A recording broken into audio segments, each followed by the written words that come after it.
Avec la chute du régime de Bachar al-Assad, qui faisait suite depuis 2000 à celui de son père Hafez al-Assad, c'est une page de 55 ans d'histoire de la Syrie qui vient de se tourner, et disons-le même, carrément un livre, un volume d'histoire de la Syrie qui vient de se fermer. Depuis 1970, en effet, virtuellement, le régime Assad, c'était celui en fait du pouvoir réel de la minorité alaouite, 15% de la population, qui tenait le pays du main de fer.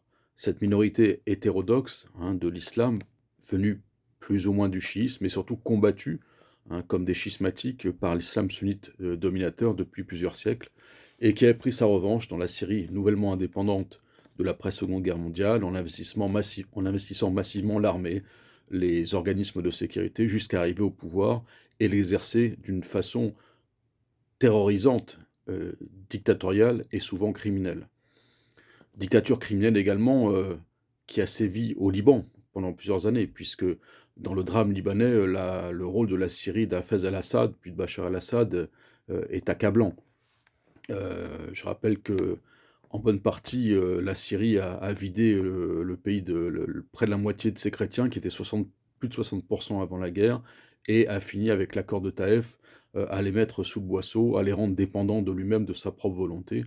Et en fait, c'est le départ forcé de la Syrie au Liban en 2005, après de multiples assassinats, celui de Rafik Hariri, commandité directement par le régime syrien, qui a été le début de la fin pour le régime Assad. En effet, pendant l'occupation syrienne de 1990 à 2005, le régime Assad prélevait allègrement 4, 5, 6 milliards de dollars par an dans les caisses de l'économie libanaise à son seul et exclusif profit.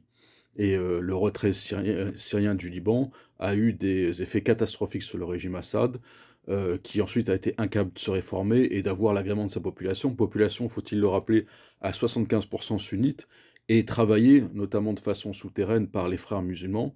On se souvient au début des années 80 des affrontements très sanglants à Homs et à Hama, qui s'étaient soldés par une répression très féroce de la part du régime, plus de 40 000 morts dans chacune de ces deux villes. Et le danger, c'est que cette dictature, comme d'autres, a poussé une partie de la population dans les bras des frères musulmans qui sont des gens au moins autant, si ce n'est plus féroces.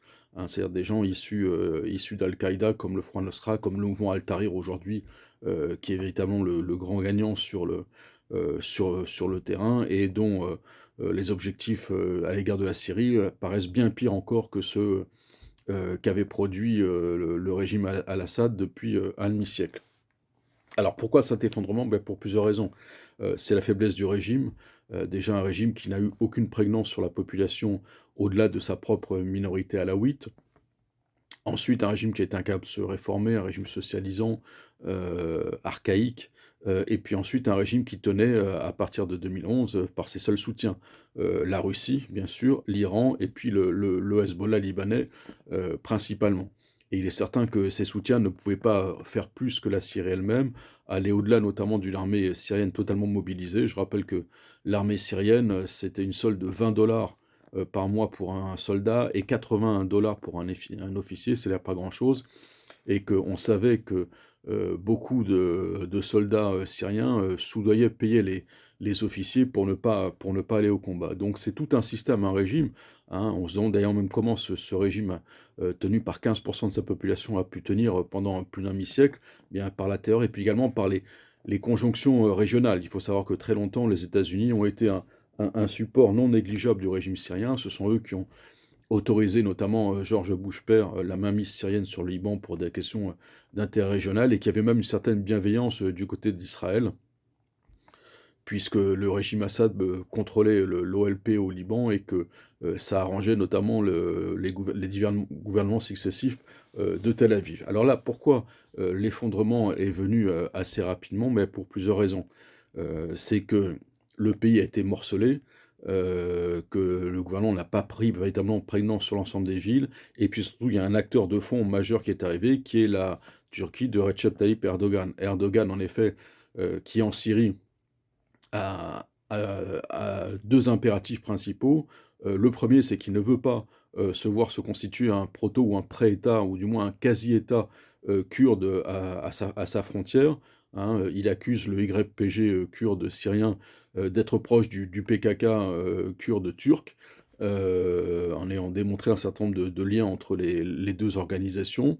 Ça, la Turquie n'en veut sous aucun prétexte. Et l'autre raison, c'est que la Turquie, qui compte à minima 4 millions de réfugiés syriens sur son sol, eh bien, veut tout simplement qu'une bonne partie, au moins, voire la totalité de ces réfugiés syriens retournent en Syrie. Or, on sait que Bachar al-Assad n'en voulait pas. Bachar al-Assad était prêt, lui, à se passer de la moitié de sa population, c'est-à-dire la population qui a émigré ou qui s'est déplacée aux marges de la Syrie, pour pouvoir remettre la main sur le pays. Projet tout à fait ubuesque, je rappelle, qui s'est coûté pour la France et pour les pays européens par l'afflux massif de réfugiés syriens, avec tous les malheurs notamment qui ont été induits pour les populations françaises européennes, du fait notamment d'un certain nombre de crimes, de méfaits commis par un grand nombre de réfugiés syriens. À partir de là, en effet, entre la Turquie et la Syrie, c'était pratiquement le conflit ouvert. Et la Russie a plusieurs fois proposé sa médiation entre Damas et Ankara, qui a été refusée par Bachar el-Assad. Et à partir de là, en effet, eh bien, disons que Erdogan a lâché les fauves, et il a laissé, voire encouragé en toile de fond, les islamistes à en finir définitivement avec un régime syrien, sachant par des services de renseignement turcs extrêmement compétents, très présents à tous les niveaux, que l'armée syrienne allait rapidement s'effondrer. Donc aujourd'hui, on a un régime Assad qui s'est totalement effondré, un pays qui va renouer avec sa majorité, hein, que ce soit vraisemblablement par la dictature et de façon peu probable par la démocratie, avec une majorité sunnite, avec ce que la comporte un danger majeur pour les minorités, en premier lieu les chrétiens de Syrie, pour lesquels on craint